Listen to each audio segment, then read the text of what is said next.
All right, here we are. Hey, Chongo. I was watching that the other night. The Hey Chongo. I This is like my that. favorite part of the movie. Uh, you got Ryan Bales here, man. But you are the best. It's an honor. Hey, it's great to meet you. I never thought we were gonna meet by podcast, but here we are. So this is very cool. Well, there was a time. There was a time. I think you asked me to do a show, wasn't there? Yeah, yeah. I think we both asked each other from time to time. Yeah, you know. it gets crazy the flights and the. I know Yeah, flying Seda up here from Florida wasn't too bad. It was like even anywhere between 290 to a little bit over 300 for round trip. yeah, yeah. Right now they're probably going right around 300.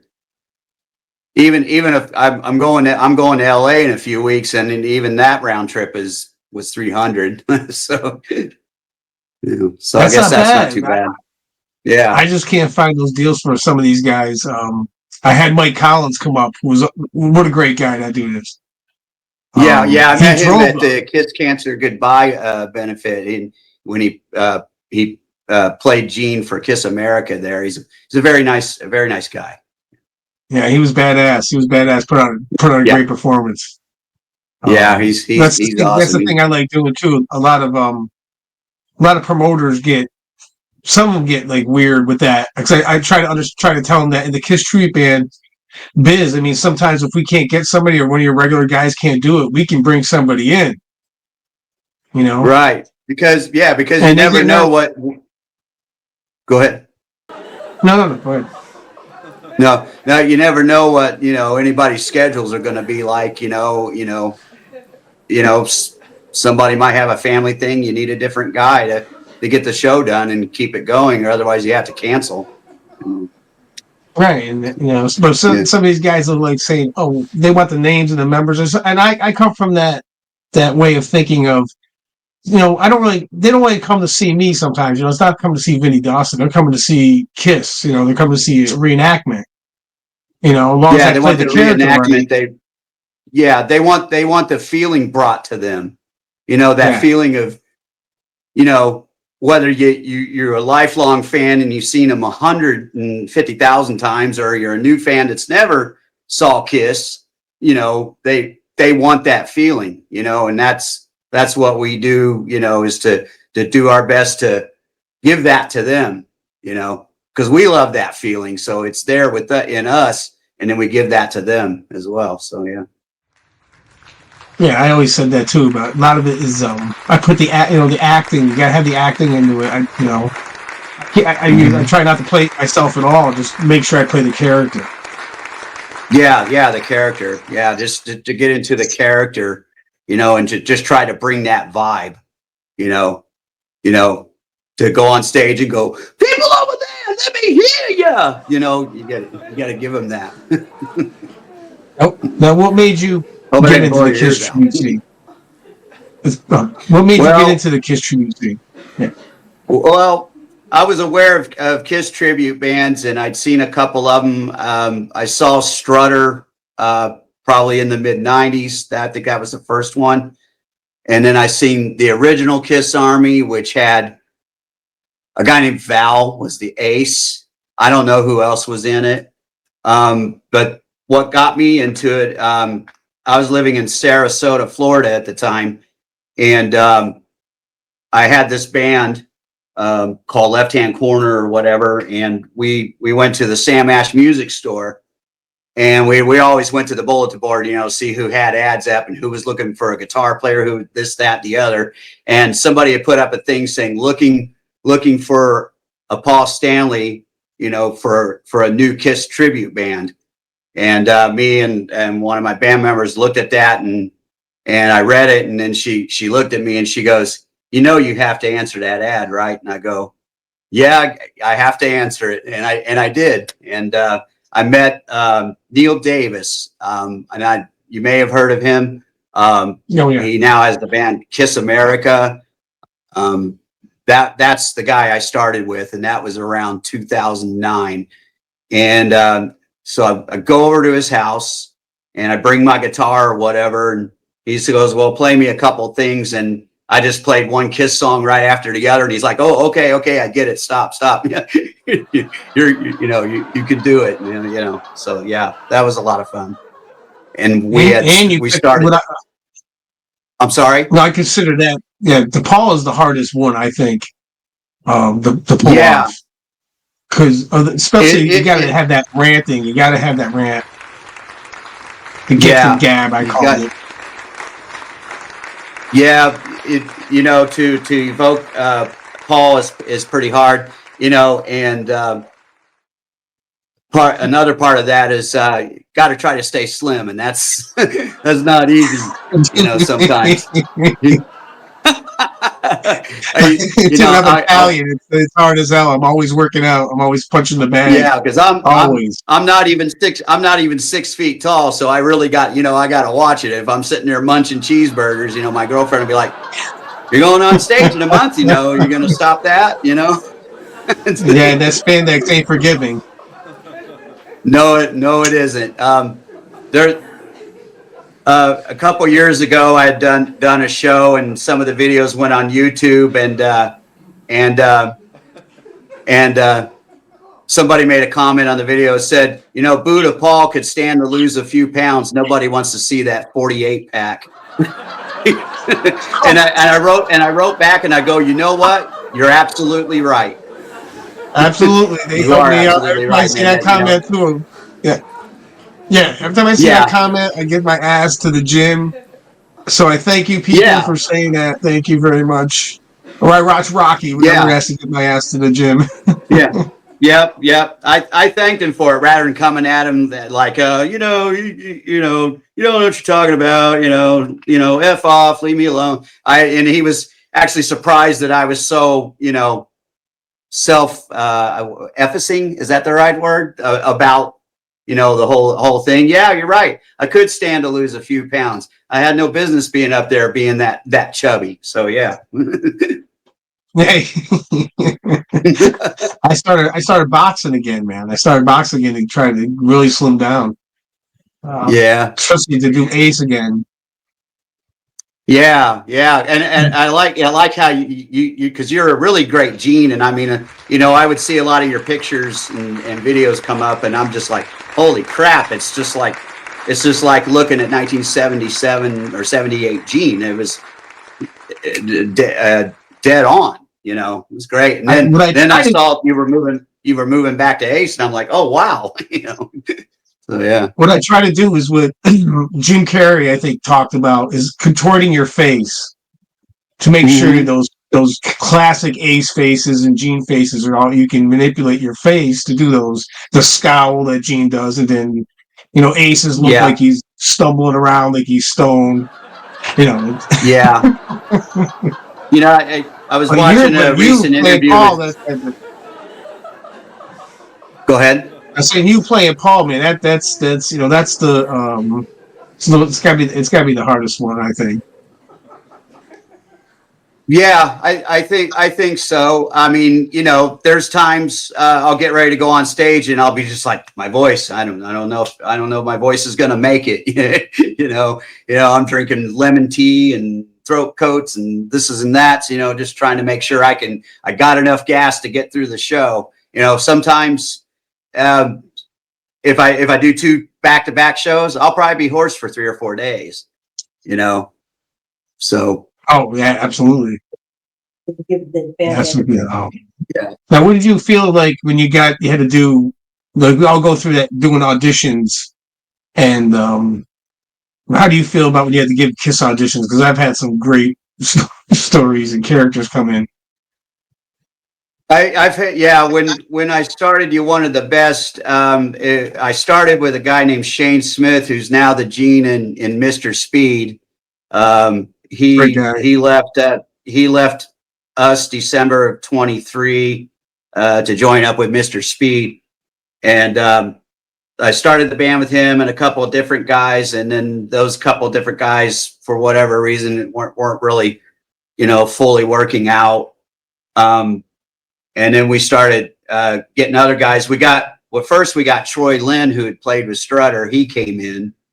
right as our other drummer left, and we'd had a show booked, and then we started trying out people for. Well, I had a guy named Bruce Batten who was the ace for a while, and then he passed away suddenly in April of 2022. And that was tough. We kind of took a couple months off after that, with him passing away. And then we started auditions again. And I had a couple of different guys come in. One guy came in with a van load of gear, brought his amplifier in, and he had like all these pedals. And it must have took him like 40 or 45 minutes to set up his pedals. He had a red sneaker and an orange sneaker on. He had an Ace outfit on a hanger in the van. I mean, it was just like crazy town. I'm just like, hey, can you just like plug into that amp right over there so we can do something? And we tried Shock Me with him, and he didn't really know it that well. We'd given him weeks to work on things. Me and Troy actually went to talk to him at his house, and then he finally came over and couldn't play that and couldn't really play after all that drama, and so we dismissed that guy. Another guy came in, and he had a Les Paul, and he was really nice and he was really good, but his belly was that big. Boom. And as soon as he left, I said, one for that belly. Yeah, I'd say yeah. But well, doing this, it's like when Kiss started. No bellies, no bald heads, no this, no that. It's you got to be. There's a certain readiness in your shape to be able to do it. And then I had Troy. Then I had this young.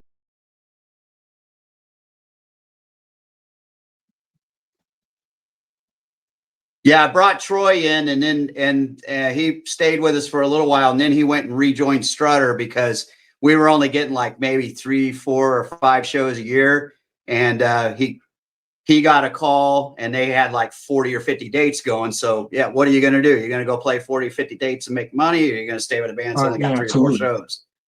Yeah, So he went, and then Andrew French, God rest his soul. Love that guy. So when Troy went back to Strutter, Andrew French was just sitting around. I said, hey, you want to come play Daytona Bike Week with my band? He's like, yeah, sure. And he loaded his drums up, came down, and we started playing with him for a little while. Great guy. I love French. I met him a couple times on out. He would come into town, stay here at my house, and we would just talk endlessly, about Kiss and about everything, and he was a very good friend. I was in the hospital last November, and I was actually having kidney stones, so I was in a lot of pain, and they had just started a morphine drip on me, and then when they were all done and they done setting me up with that, and they left the room, I said, hand me my phone. And I opened my phone, and I found out he passed. I found out that he passed away, and I was just like, oh my God, I just saw him last year too when when him and Troy were flip flopping from Strutter. Yeah, it seemed like they would go back and forth in that band. You know? And I got to talk to French a while that night. Was great. And then that's the last time it was like 2 years ago. Troy's great. He's like an OG too.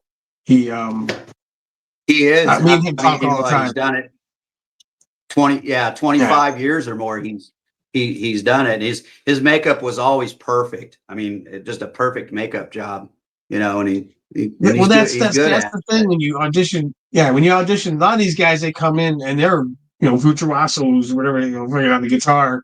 And I said, dude, you got to be able to act. You got to stay in shape. Then you got to get all the moves down, the choreography. And a lot of these guys are like, what, then you bring in the 7-inch heel high boots. And that's what I said. The shit we do. That's an upstart. That's an upstart cost. Yeah, it's an upstart. But the shit we do is not easy. A lot of musicians out there take it like, it's Kiss music. Oh, it's easy. No, it's not. Put those boots on, especially when you play Gene. Put the 40 pounds of gear on, and get up there and do that breathe fire. You know, it's not, we don't grow on Right. trees, you know. And and the thing about being Gene, uh, the early songs have a lot of walking bass, and then you have to be the character, and you have to be able to sing over those walking bass lines. You What know, helped me, so yeah, what helped me was that I was a big Beatles fan when I was younger. So the first bass lines I ever learned to play was McCartney's. So you nice. see a lot of McCartney's bass lines in the Kiss song, especially the early days. Yeah, yeah, they were all just like walk through parts, and some of that got lost in the '80s, I think, with Gene. It just seemed like he just chugged along with whatever the guitar part or the riff was. When I That is did, if he even played when on we the did, song. I guess on some of the records he didn't play bass on them, so I don't know. no. And the reason I found this out is I joined a non-makeup band, Revenge, and I started learning the Gene Mhm. 80s songs. And I'm like, literally, you could play all the 80s songs on Gene almost on the low E string. You're just so. And then there was a couple Yeah, though we pretty did like much. It's we it's did just one or two strings. There's not a lot of movement. yeah we did when we did on the eighth day. I said, "There's no way Gene wrote these bass lines. No Hmm. way." And then I found out later on. You do some research, Hmm. and it was I think the guy that was I don't know if it was the bass player that was in that band Delight. Remember that guy with the big hat? The you gotta be politically correct. Um, he had the big top hat. It was a '90s dude, but he was the bass player on it. Huh. Wow, I I did can't not know. I remember. didn't know You know, so that. Yeah, the Kiss stars don't come I after know. me. I know about like Jean Beauvoir, and I've talked to him a couple of times. He played on some of the records, like on some of Animalize and some of Asylum. He's on some songs, stuff like that. But yeah. So with So the Ace thing, is it easier for you to portray Ace? I love Ace. I love Ace, and you might know this too. Is that you Yeah. kind of adapt to the character that your personality's like, and I'm a goof, you know. So I love playing Ace. But I knew that I'm not a one trick pony because I played Jim Morrison, I played Brian Right. Johnson, so I played other characters before. So to Nice. me, it's playing characters. Playing characters. Yeah. Yeah, not so much as what's easier or harder. It's just you can do different characters. So in that sense, you're a method actor and a musician. Right. Right? And that's what you need. That's one of the qualities when I say when you're auditioning, you need to have that kind of acting ability too. Hmm. Especially in Yeah, and Paul, like I said, the rants are everything. Working that crowd is everything. I get jealous and say, "Oh, I wish I got to work the crowd like that," you know. yeah, I've there's And there's been some you played shows in front where of. it's been. Go ahead. No, no, go ahead, brother. No, there's been some shows where the crowd was big enough where I would go,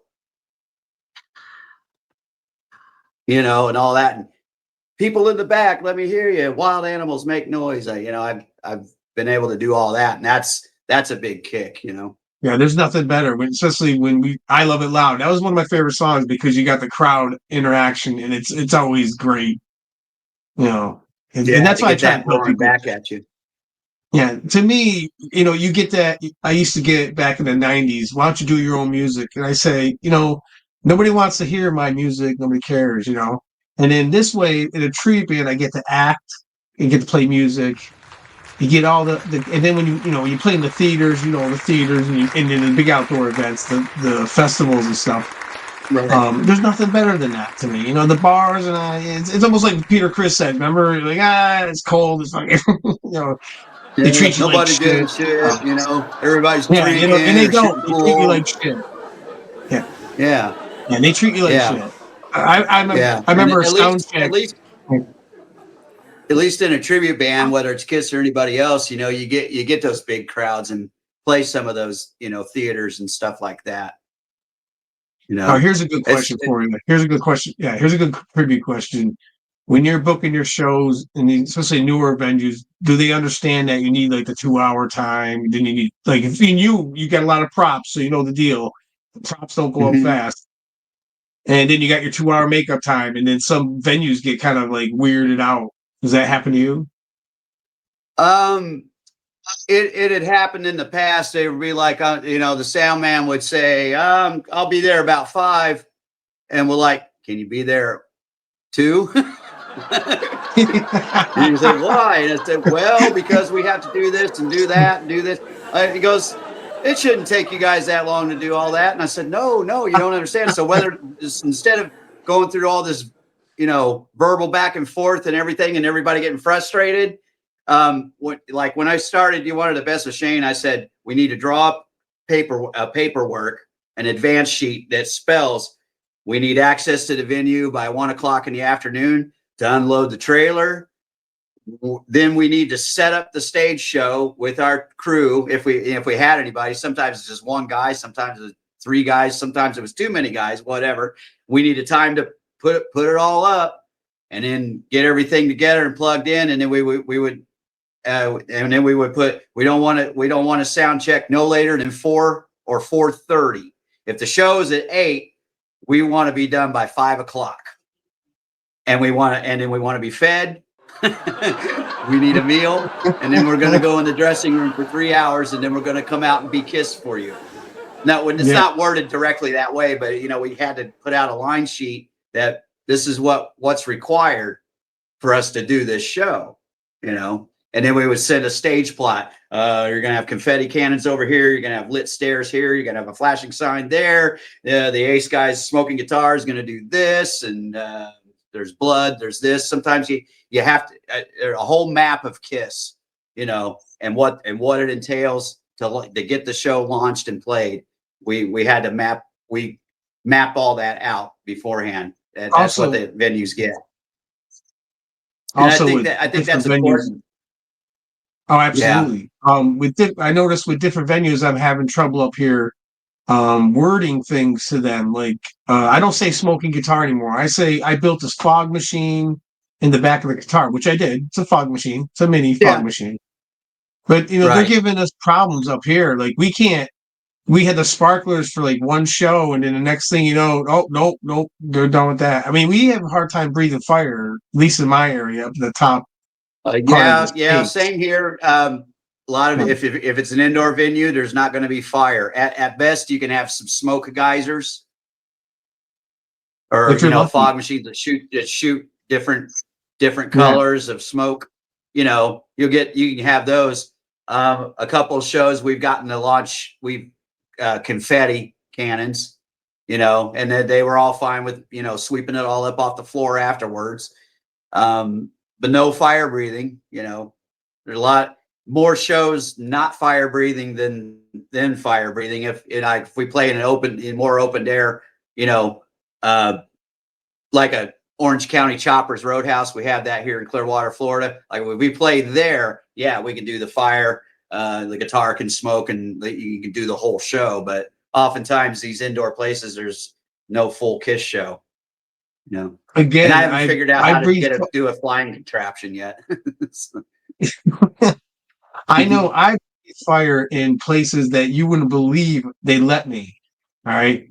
I remember watching it roll off a drop ceiling one time, but what I try to tell them is I use lamp oil. It's the safest shit to Yes, use for fire breathing is lamp oil. because it whooshes And and I goes tell them, right out. yeah, and then it doesn't go with like the spit either. You know what I mean? Like sometimes kerosene was I used that a couple times and I'll never use that again. I went to the lamp oil, but yeah, it's just and then sometimes the fire marshal if you hire them, you have to pay them like Mhm. $200. They sit there through the whole show, and then you tell them Yeah. and it's really hit or miss. But what I think I just want the fans to know that if they're watching this, it's not because of us, because I know it takes away from the show.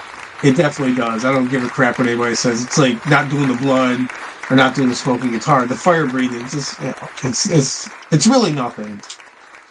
I mean, There unless was you're a using PRC or something, then I don't know. there was an early show I played with one of my first tributes, and it was a small place in Sarasota.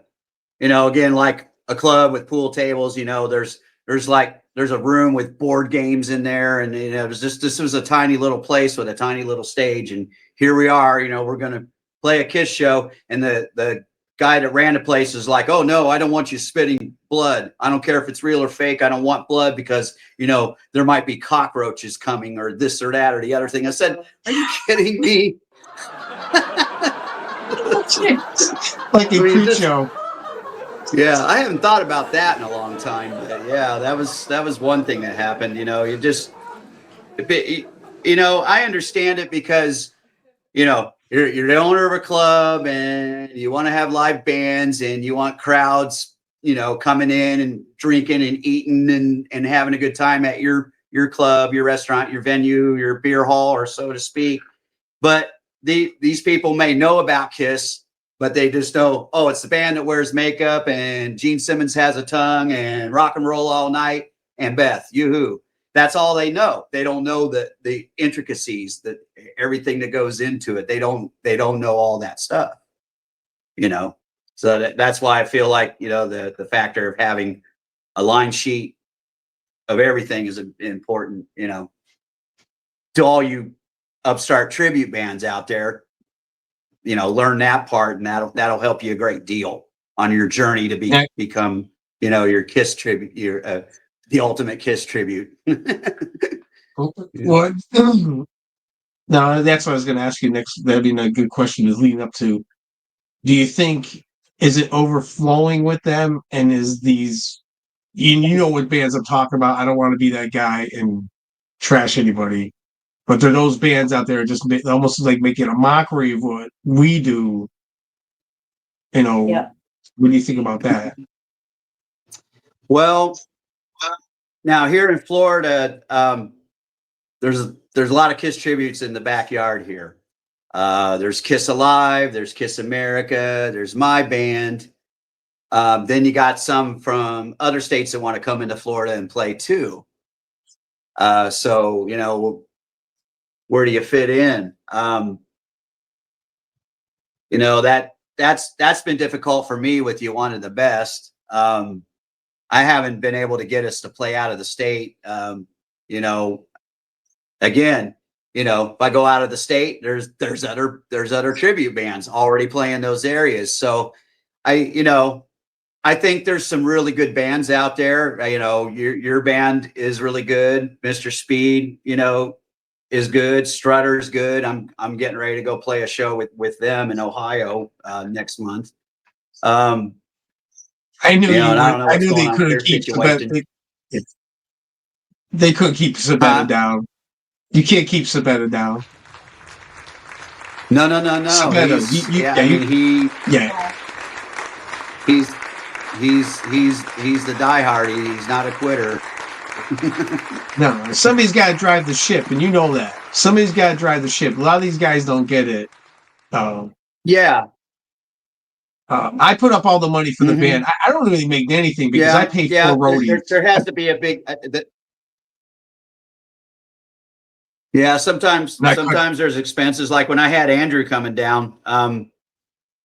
When I had Andrew coming down to play with us, it was the cost of his rental car and paying him for the show, and sometimes I'd have to put him in a hotel room. That could be $800 or $900.